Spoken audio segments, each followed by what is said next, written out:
साल से हम सब्र करते आ रहे हैं। जब से चाय वाला वजीर आजम बना, फिर उसके बाद कड़ी बार अमित शाह वजीर दाखिला बना, तो जब से इस हिंदुस्तान को तक़सीम करने और इस मुल्क को हिंदुस्तान बनाने के लिए एक साजिश रची जा रही है।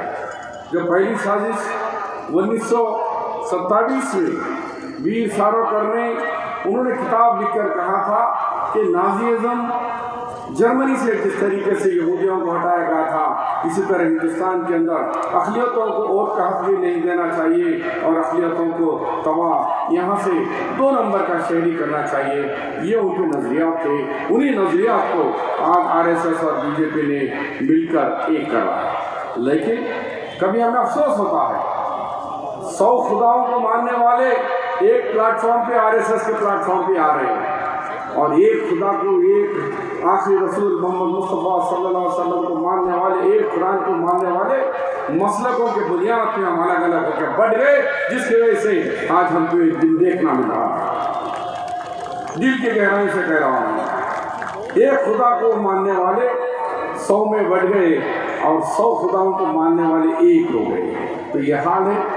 तो आज हमको इस मुल्क के दस्तूर को बचाने के लिए, आपने रेवंत रेड्डी साहब की तकरीर सुना कि हम हैं आपके साथ, क्योंकि इस देश के 130 करोड़ आवाम में 100 करोड़ हमारे हिंदू भाई भी हैं। हम ये नहीं कह सकते कि सारे हिंदू फिरकाप्रस्त हैं, हम ये नहीं कह सकते सारे मुसलमान सेकुलर है।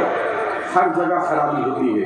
हिंदुओं में भी कुछ लोग कट्टर फिरकाप्रस्त है, मुसलमानों में भी कुछ लोग कट्टर फिरकाप्रस्त है। हमें मजम्मत करनी है तो दोनों की करनी कि वहाँ से 60 से 70 हज़ार लोगों का मजमुआ, जब साबिक़ चीफ मिनिस्टर सिद्धारमैया से लेकर सब लोग शरीक हुए, वहाँ की BJP की सरकार होते हुए मिल रही है, लेकिन यहाँ KCR की सरकार सेकुलर सरकार कहती है। और एक दफ़ा तो यहाँ के MP साहब बैरिस्टर अफसर साहब ने कहा कि कार KCR की है लेकिन स्टीयरिंग मेरे हाथ में है। तो फिर भाई मैं पूछना चाह रहा हूँ कि स्टीयरिंग क्या उखड़ गई है, आगे पीछे हो गई है? क्यों यहाँ पर हमें एहतजाज करने का मौका नहीं दिया जा रहा है? क्यों अदालतों के चक्कर काट कर पुलिस कह रही है कि 6 से लोग बढ़ के नहीं बात करना, 9 बजे तक खत्म कर देना? इनकी जागीर है। हम अगर चाहते तो तुम्हारा एहतजाज, जब तेलंगाना का मूवमेंट चल सकता था, मैं भी तो वजीर था, शहर हैदराबाद का इंचार्ज वजीर था, लड़के हम परमिशन दिलाए आपको मिलियन मार्च से लेकर हरे, लेकिन आप हमें दबाने की कोशिश कर रहे हैं, पुलिस ऑफिसरों के जरिए दबाने की कोशिश कर रहे हैं। यहाँ शाहीन बाग और बड़े कमिश्नर साहब बड़े अफसोस से कह रहे हैं कि हम यहाँ शाहीन बाग नए बनने नहीं दिए। तो क्या किया भाई शाहीन बाग ने? मेरी रेस्पेक्टेड माओं ने, मेरी बहनों ने, मेरी बेटियों ने क्या ऐसा जुल्म सताया है कि सबको शाहीन बाग अपने सांप की तरह दौड़ रहा है आपके सीनों पे? आज़ादी के लिए, इस दस्तूर को बचाने के लिए, इस मुल्क को मिला के रखने के लिए, इस मुल्क के मोहब्बतें बांटने के लिए, और शाहीन बाग में मेरी माओं ने एहतजाज कर रहा है। तो यहाँ शाहीन बाग बनने नहीं देते, यहाँ पर ख़वातीन को एहतजाज करने नहीं दे रहे। जो औरतें, जो ख़वातीन ने हिम्मत करके निकले, 1000 ख़वातीन के ऊपर आज यहाँ की तेलंगाना के पुलिस, ये जालिम पुलिस ने उन पर क्रिमिनल केसेस बुक करे। शर्म की बात है कैसे यार? और होम मिनिस्टर भी हमारे मुसलमान होते हुए बगैर लकड़ी वाले साहब, उन्होंने भी कहते हैं कि अरे भाई कहीं को गए तुम लोग सड़कों पे, तो हम एहतजाज नहीं करें, हमारे अख्तियार नहीं है। तो मैं ये आज ये कहने के आया कि KCR साहब धोखा दे रहे हैं। 25 मार्च को, 25 दिसंबर को हमारे उलमाए कराम यहाँ के मुकामी जमात के MP साहब के साथ गए। KCR ने कहा कि 2 दिन में मैं अनाउंस करूंगा कि CA नहीं होगा मेरी रियासत में, NPR नहीं होगा मेरी रियासत में, और NCR नहीं होगा मेरी रियासत में। लेकिन झूठ, उन्होंने आप उलमाए कराम को झूठ बोला है, इसलिए कि मेरे पास ऑर्डर कॉपी है कि इसने ऑर्डर दे चुका है 10 फरवरी को कि इस रियासत के अंदर NPR आप जारी करो, लेकिन नाम NPR नहीं, 2021 सेंसस के हिसाब से उन्होंने ऑर्डर दे दिया है। धोखेबाज कैसे गवर्नमेंट ऑर्डर है, उसके ऊपर कल होम मिनिस्टर ने भी कह दिए हैं। हमें एनपीआर करने से हमें कोई नुकसान नहीं है। एनपीआर इस रियासत में होगा। आप बताओ, इस रियासत का होम मिनिस्टर मुसलमान होते हुए ये कह रहे हैं कि एनपीआर होगा, सीए नहीं होगा, एनसीआर नहीं होगा। अरे भाई, एनसीआर एनपीआर एक ही है। तुम बताओ, तुम्हारे बाप का नाम तो बता सकते हैं, सर्टिफिकेट ला सकते हैं, वालिद का नाम तो बताएंगे तुम, लेकिन आपके वालिद और वालिदा का सर्टिफिकेट बता दो कि होम मिनिस्टर साहब और केसीआर साहब, मैं इसी मन से अभी उतर के चले जाऊंगा। अरे मेरा सर्टिफिकेट नहीं है मेरे पास, मेरे वालिद मोहतरम जो स्कूल में लिखा है वही सर्टिफिकेट चल रहा। जब मैं पैदा हुआ, मैं गांव में पैदा हुआ, क्या दवाखाना नहीं था, प्राइमरी सेंटर नहीं था, सर्टिफिकेट का सिस्टम नहीं था। जब मेरा नहीं है, मेरे वालिद मोहतरम, मेरे वालिदा के मोहतरम का सर्टिफिकेट कहाँ से लाओ? बताओ कैसे आप दम है तो तुम्हारे पास? बताओ होम मिनिस्टर महमूद अली साहब, तुम्हारे वालिद का और वालिदा का सर्टिफिकेट क्यों बेवकूफ बना रहे हो आवाम को? क्यों हमारे उलमाए कराम को 2-2 घंटे बिठाकर तकरीरें करे लेकिन अमल नहीं हुआ? तो आज आपको सोचना है कि ये सरकार धोखेबाज है। जिस तरीके 12% का हमने धोखा दिए, ये भी धोखा देने चाहिए। और भी आपको पर एक अहम बात बताते चलो, आज वक्त है, हमें मुसलमान की बात नहीं है, हमें इस देश के अंदर रहना है, हम सबको रहना है। आज रेवंत रेड्डी आके हमारे साथ में बैठे हुए हैं।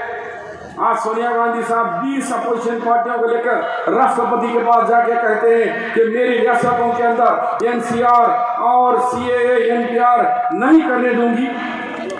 केरला की सरकार ने वहां अपना असेंबली में बिल पास किया। उसके बाद पंजाब के चीफ मिनिस्टर अमरिंदर सिंह ने बिल पास किया कि no NRC, no CAA, no NPR. फिर हाईकोर्ट में भी चले गए। उसके बाद बंगाल की शेरनीनी में वहां भी उन्होंने कहा कि भाई हम भी हमारे रियासत में नहीं होने देंगे। अब कहने को आगे चाय वाले या तड़ी पार अमित शाह, अब ये देश तुमसे डरने वाला नहीं है। आज हिंदू मुसलमान कंधे से कंधा मिलकर इस देश के संविधान को रोकने के लिए हम सब मिल के आए। इस टाइम पर बेंगलुरु में हमने देखा, कर्नाटक में हमने देखा कि एमआईएम पार्टी के एमपी और एमएलए थे, वारिस पठान कहते, ये गधा कहाँ से आया नहीं मालूम। बड़ी अच्छी मीटिंग चल रही थी। कहा 15 करोड़ के, पहले तो कहा कि हमारी इज्जतदार माओं को, बहनों को शेरनियाँ। अरे बेवकूफ, शेरनियाँ का मतलब होता दरिंदे। क्या हमारे बहनें दरिंदे? अरे मोजिब है, इस देश की आज़ादी के लिए अपना खून बहाए। इस आज़ादी किसी बाप की जागी नहीं है, आरएसएस की, मोदी की या अमित शाह की। उनसे बड़ा खून हमने बहा है। आप गूगल खोलो, उनका नाखून भी नहीं गया आरएसएस वालों का। लेकिन हमारे उलमाए कराम के हजारों लिस्ट पड़ेगी। इंडिया गेट में जाके पढ़ो, सारे नाम मुसलमानों को मिलेंगे 80%, जो शहीदों के नाम है। हमने बलिदान दिया है, हमने खून दिया है, हमने इन मुल्क को आज़ादी के। तुम कहाँ थे?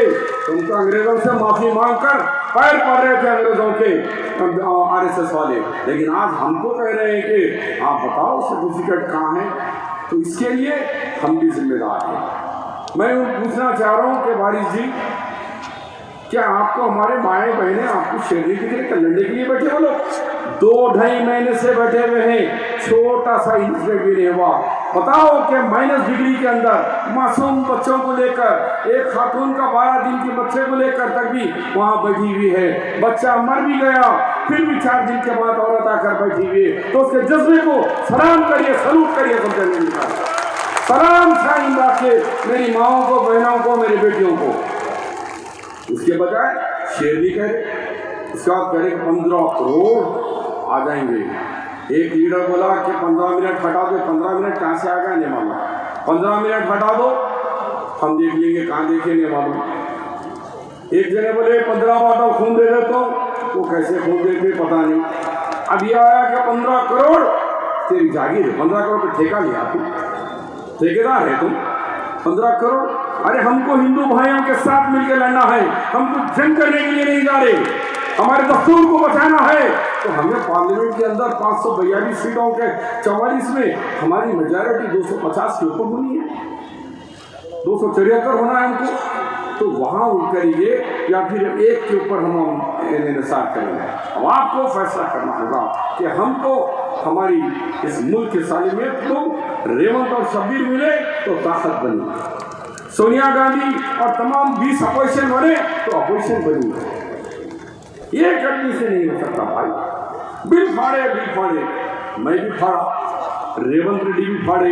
रेवंत रेड्डी को हमारे को पूरा एक सेशन बर्खास्त कर दी केसीआर साहब, वो मार, हम गवर्नर को मारे, वो गवर्नर को रहने के चेयरमैन को लग गया, चेयरमैन आग चले गए और जब 20 दिन हॉस्पिटल में जाना हो गया स्वामी गौर साहब। हमको एक सेशन पूरा 1 महीना सस्पेंड कर दिए, तो नई चीज़ नहीं है। हरीश राव गवर्नर को मारे उठा के, जब तेलंगाना की गड़बड़ में, ऐसा बहुत दफा होते रहता है, मगर उसके लिए हम ये समझ रहे कि कुछ हो गया। तो भाइयों, कुछ ऐसे सरपसंद लोग जो आज मुल्क को होना चाह रहा हूँ, मुझे लाल बहादुर स्टेडियम दे दो, तो केसीआर साहब उल्टे पैर ऊपर नीचे सर करके कमिश्नर को बुला के बोले दे दो, बगैर कोई दरखास्त के उन्हें आने वाले दिनों में इसी महीने में उनको परमिशन देंगे।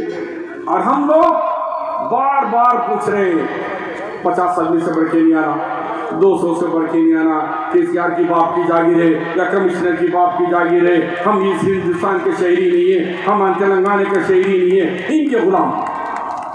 और मौलवी अमित शाह को कौन सा कोर्ट की भी परमिशन की जरूरत नहीं है, उनको मिल गया।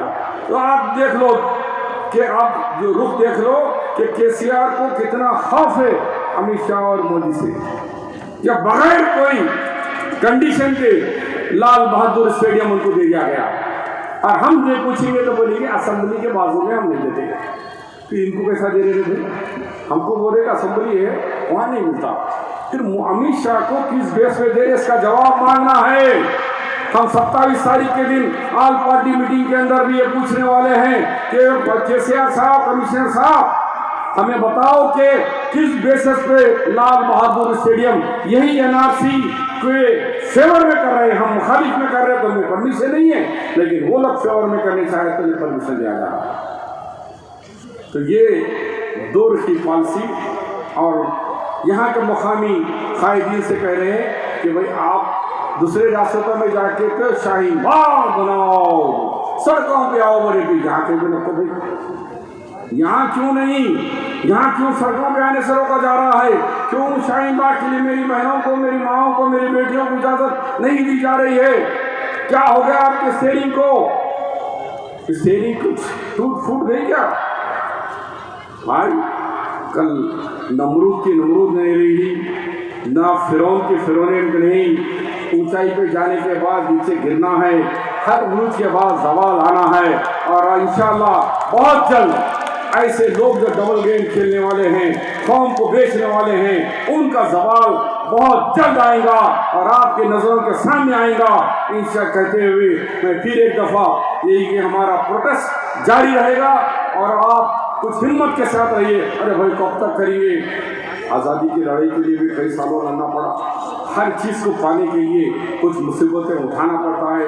आप अंबिया के देख लीजिए, इब्राहिम अलैहिस्सलाम से लेके आखिर पैगंबर मोहम्मद मुस्तफ़ा सल्लल्लाहु अलैहि वसल्लम की ज़िंदगी को उठा के देखिए कि हिजरत करना पड़ा अल्लाह के रसूल सल्लल्लाहु अलैहि वसल्लम को, जंग बदर लड़ना पड़ा, जंग उहद लड़ना पड़ा, जंग खंदक लड़ना पड़ा। क्या हो हुजूर पाक सल्लल्लाहु अलैहि वसल्लम दुआ करके, ए अल्लाह तुम फरिश्तों को भिजा दो और मुझे जंग जिता दो, तो क्या नहीं कर सकते थे? क्या अल्लाह ताला उनकी दुआ को कबूल करके फरिश्ते जमीन पे भिजा कर हिस्सा के नहीं देते थे? नहीं, उन्होंने खुद जंग बदर लड़ा, जंग खंदक, जंग उहद। अल्लाह के रसूल ने दुआ करते नहीं, तलवार लेकर लड़े। तो आज हमको भी हिंदू मुस्लिम सायों के लेकर ये चाय वाले के खिलाफ, ये आरएसएस और ये तड़ीपार अमित शाह के खिलाफ लड़ने के लिए तैयार होना है, तैयार रहना है। मेरी बहनों को फिर एक दफ़ा, जो हमसे मर्दों से भी ज़्यादा आगे आकर आपने शाहीन बाग का नाम सारी दुनिया में रोशन करे, फिर एक दफ़ा इस खुली Qutub Shah stadium protest rally से आपको सलाम करता हूँ, आपके मासूम बच्चों को शेयर करता हूँ। जो लोग इस रैली में शहीद हुए हैं, जो लोग इस यूपी में 19 लोग पुलिस के गोलियों का निशाना बने हैं, उन शहीदों को भी मैं आज अल्लाह से दुआ करता हूँ कि उनके शहीद का मर्तबा दे, जो इस हिंदुस्तान को बचाने के लिए जाने दिए हैं। उनको भी हम याद करते रहेंगे और हमेशा याद करते रहेंगे, उनकी कुर्बानियाँ रहेगा नहीं जाएंगे। कहते हुए इस प्रोटेस्ट में जितने ऑर्गेनाइजर्स जो यहाँ पर सलीम साहब, गौस है और हमारे